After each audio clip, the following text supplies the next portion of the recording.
छत्तीसगढ़ विधानसभा के बजट सत्र से पहले बीजेपी पार्टी संगठन से लेकर विधायक दलों को मजबूत करने में जुटी है।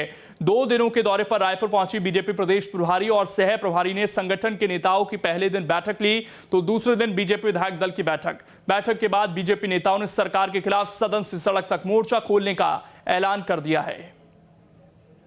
बजट सत्र से पहले विपक्ष के तेवर कड़े, सत्र को लेकर बनाई रणनीति।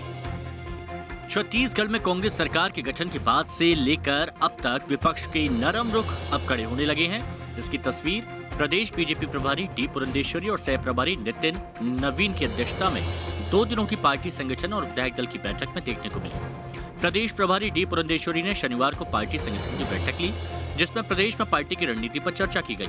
तो दूसरे दिन बीजेपी विधायक दल की बैठक लेकर आगामी बजट सत्र में बीजेपी की रणनीति पर फैसला किया गया। बीजेपी के कड़े तेवर का अंदाजा बैठक के बाद छत्तीसगढ़ विधानसभा में नेता प्रतिपक्ष धर्मलाल कौशिक के बयान से भी लगा सकते हैं।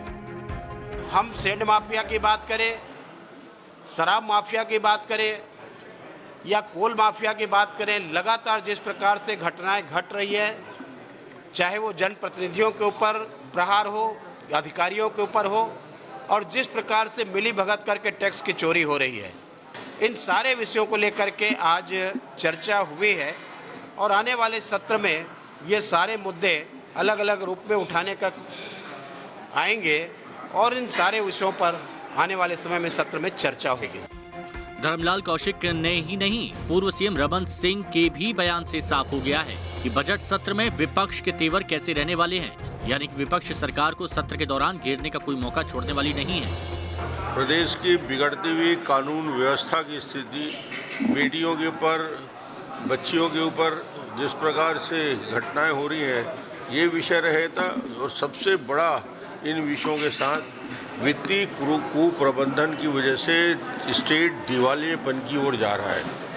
और आने वाला समय ये स्थिति रहेगी कि बजट में जीरो बजट की स्थिति आने वाली है, जिस स्टेट न केवल कर्ज के बोझ से लगी है, बाकी सारे डेवलपमेंट के काम पूरे ठप हो गए हैं।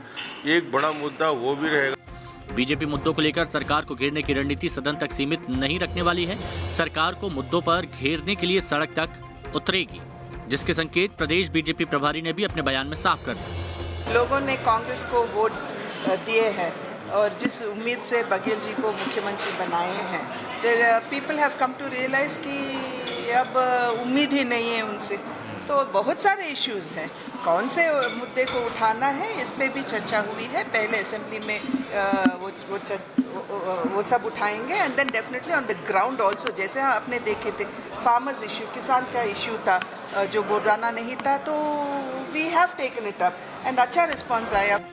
बीजेपी नेताओं ने रायपुर में 2 दिनों के मंथन बैठक के बाद सरकार के खिलाफ तेवर कड़े करने के संकेत दे दिए, लेकिन सवाल उठता है कि चंद दिनों पहले बीजेपी की बैठक में नेताओं की आपसी लड़ाई की तस्वीरें जिस तरह देखने को मिली, उससे क्या बीजेपी सरकार को मुद्दों पर घेर पाएगी?